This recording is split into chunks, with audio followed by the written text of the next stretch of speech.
Yeah, so I'm sun-kissed. Welcome everyone to I guess something new.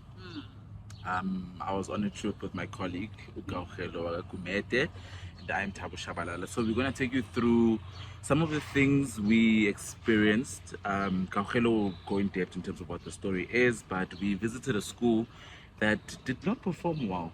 It didn't perform at all. Well is something else. So the name of the school is Naledi Ye Meso, which ironically means the morning star, you know. Yes. So this year they actually performed at a 0%, meaning that they actually didn't perform.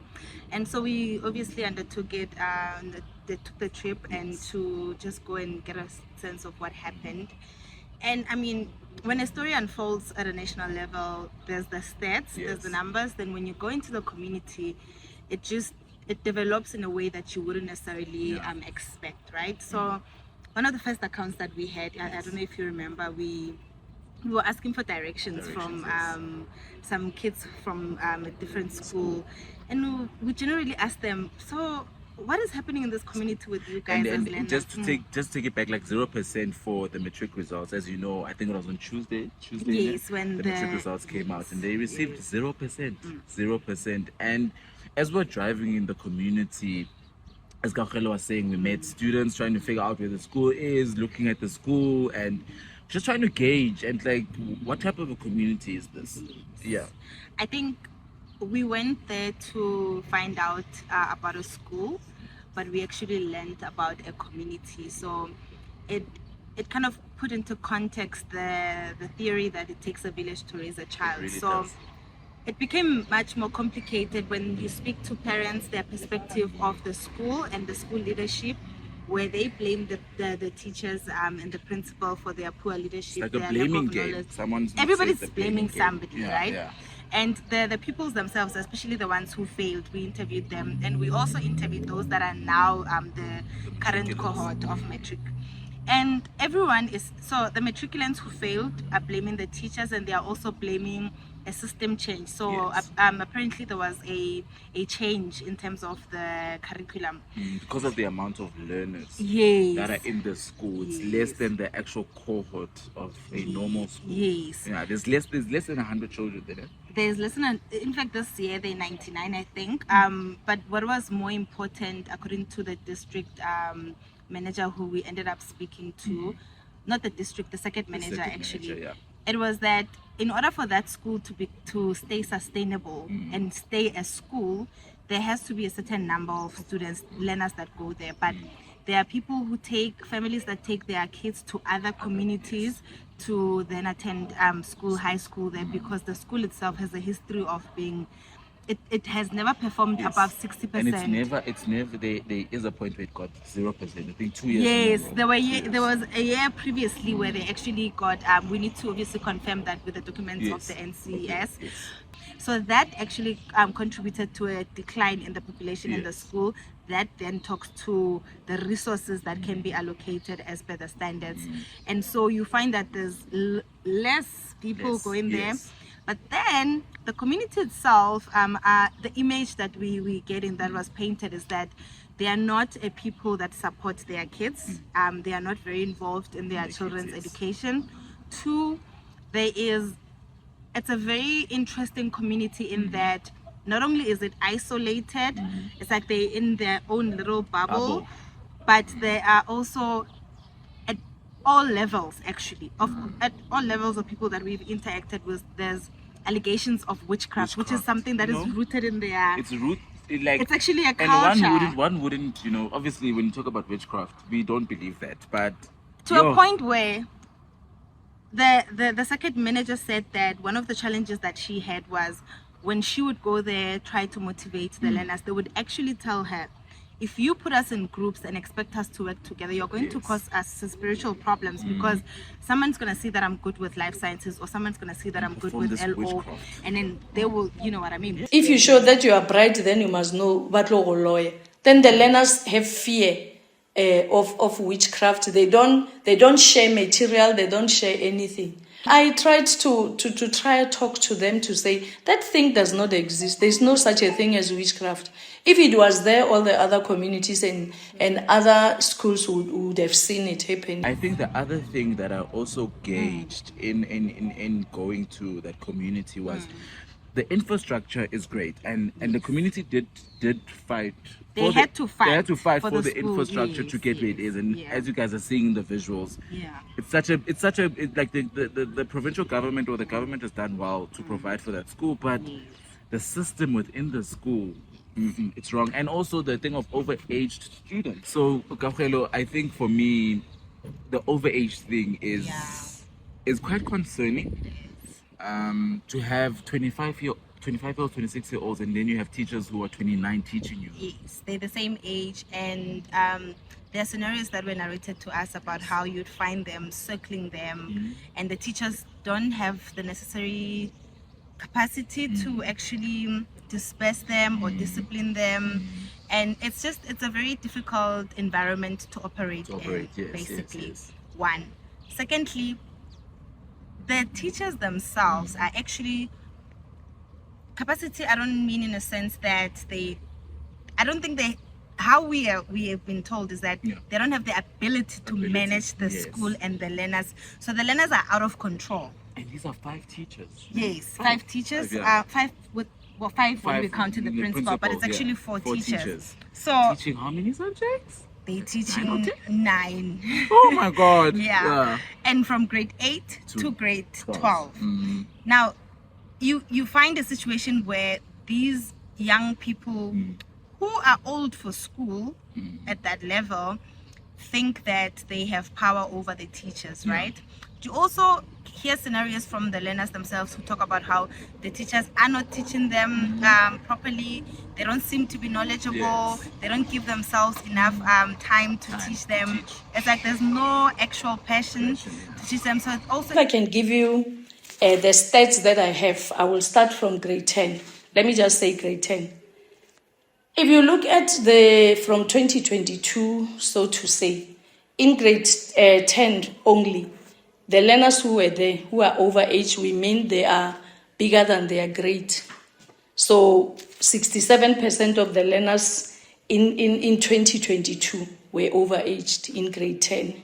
In 2023, 79% of learners were overaged, which means they are more or less the same age of the teachers they are teaching. And then you look at grade 11. In 2023, 77% of the learners, you can imagine, 77, they were 22, 77 of them are overaged learners. And they almost have teachers of the same age teaching them. And that is where the challenge is. I think the person who kind of summed it up was the second manager who works closely with the school, right? And she told us about the 2 attempted murders at the school. So learners would come into one learner came into the school with a knife, and it sounded like it was a big knife. Yeah, like, a machete. It sounds like Mboro. Yeah, it sounded like a Mboro situation. We had this other learner, I think it was 2023, who stabbed another learner so badly. He went through the disciplinary hearing, and the case is on the desk of the head of department, isn't it? Our policy says the head of department is the only person who can expel the learner from school. So then the process is still sub judice. And the learner, the case was also reported to the police. There's a case number, and it has not yet been finalized. It's true. And then we also had another one last year around August, the one who was trending with a slasher, and he was doing grade 12.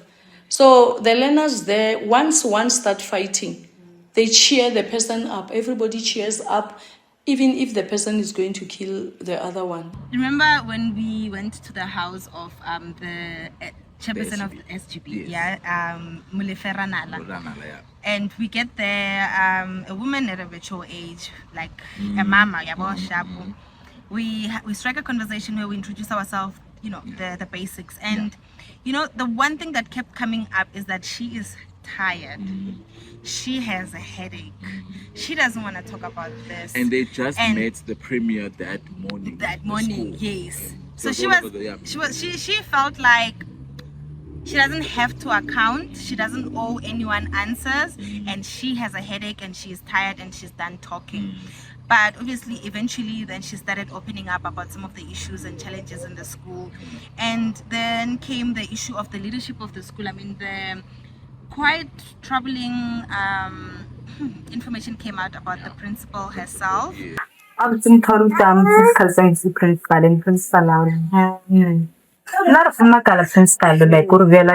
level principal ena ebile ke mathata le ka tlelaseng ba sae ene a ba ruta di physics le maths. First of all, it looks like everyone in the environment knew that she was unfit, including the circuit manager, who admitted to us that they had known, I think, since 2023 or something. And she did confirm to us that she had a medical. There will be an acting principal. Yes, because now they're putting her on medical incapacitated. Yes, so she's medically incapacitated. So she's actually going to be relieved of her. Yeah, the parents and the SGB, you know, the principal can take the responsibility. The teachers should also ensure that they maintain discipline. But the problem is that the parents are not supportive. They are not coming at all. And even now as we speak, with the SGB, who are supposed to assist the parents, they've withdrawn themselves from the school, and there is only one SGB person remaining. The unfortunate part is that it was not reported to my office why they did not report that the SGB members have been withdrawn or are no longer interested in saving the school. And essentially the school is now the department is actually going to get a new post, so the acting principal. But what became even more interesting is that they all have the same recollection of who she is. Apparently she suffers from epilepsy. Yeah, so she's somebody who can get overwhelmed or has episodes in school crowd. 52 years old, yes. you know, still young. Based on her medical condition, what we are gathering is that she also didn't put pressure on herself while the environment is not healthy for her, so she avoided contact with the learners. As a result, there's this thing where learners repeatedly tell us that she would not come to class for weeks. Like sometimes she just comes to class, if she feels overwhelmed or someone becomes disrespectful, she just walks out, and you'll never see her again until like 3 weeks later. There's many issues, and this is why the school did not perform well. But however, there is still hope. Talking to the matriculants of this year, no, those ones are they are ready. No, they're in charge. Ready. They're in charge. Ready, yeah. So the matriculants of this year are in high spirits. They couldn't be bothered. What they tell us is that in fact they are going to take it from 0 to 100. Yeah. So we will look out for that story. We will literally following up, and next year in 2027, I hope. Yeah, and they also confirm that the last group was disrespectful, didn't care about their education, didn't attend extra classes. They did not care. In fact, there were times where knock-off time for them would be 11 a.m. It's a very interesting community. It's a very interesting community. It's difficult to label them. It's difficult. Without coming across as biased or unfair. Yeah. But the name itself, why I said it's ironic, the name of the school, Naledi Ye Meso, they're supposed to be stars, you know, the rising, shining morning stars. And there is stars. You could see the kids. Stars. When we were there, they were just excited. But there's something, cameras and all of that. But there's something about the environment that is dimming their light. Yeah. And there's something about the system itself that is basically setting them up for failure. And they too are victims of their own behavior. You know, for me, I go back to the thing of sports. I do think the Department of Education... There's no recreation. Guys, the Department of Education needs to implement. And if anyone from the department is watching this, we need sports in the schools. We need these kids to be active, because that teaches you discipline. Yes, it does. It trains you. It trains you. And I didn't see any You learn time management, you healthier, your mental health improves. You learn you learn how to communicate with your peers. You learn a lot. But the social structure of that place is, I've come to conclude, whether or not it's a fact, I mean, it's up for discussion, but I have come to understand that they are victims of that environment. Of the community. And the parents don't care about their education. In as much as now there's an outcry that, oh my God, our kids have achieved 0%. this. They did not care about how the kids got here. They only care now because it is embarrassing. It's a national spectacle. To show you the impact of the importance of Matric. Yes. What it has. It's not just about me and you, Kgaugelo, No, it's about your community. Exactly. There's this issue of, they are just disrespectful, but what if they are actually frustrated? Where is psychosocial support? Yeah. Like, where's psychosocial support? Like, because if you can see that these kids have a problem, yes, you need to help. You need to help. Like, so then it involves the Department of Social Development as there's well. no one doing anything. Yeah. It can't just be all of the Department of Education. I think in conclusion, everyone there is wrong. Yeah, everyone. I do believe those kids. But the coming ones are saying. I hope so. And you guys will hear them now as we end off this video. Yeah. We'll end it off with those kids. This is a lesson to everyone. I think also to me and Kgaugelo, to just say, guys, we need to give hope. So because it is a sad story, but where to from here? You think that you can surpass this pass rate? Yeah, we promise 100% this year. What are the changes you'd like to see in the school? But like, nangarata dilo tse baya ka change maybe ra hlompha matisheng. Bana ba last year ne ba sa respect matishera, ne ba sa attend the weekend. Ne ba batla di Saturday studies ne ba sa attend. And you guys can find our video timeslive.co.za. It's also on YouTube. Search under TimesLIVE. Please follow TimesLIVE videos while on TikTok, Instagram, Facebook, and just check out the work that we did, me and Kgaugelo, and also the work that's there already. Yeah. So thank you guys for watching. And education matters. It really does. And as Mandela said, education is the key to success.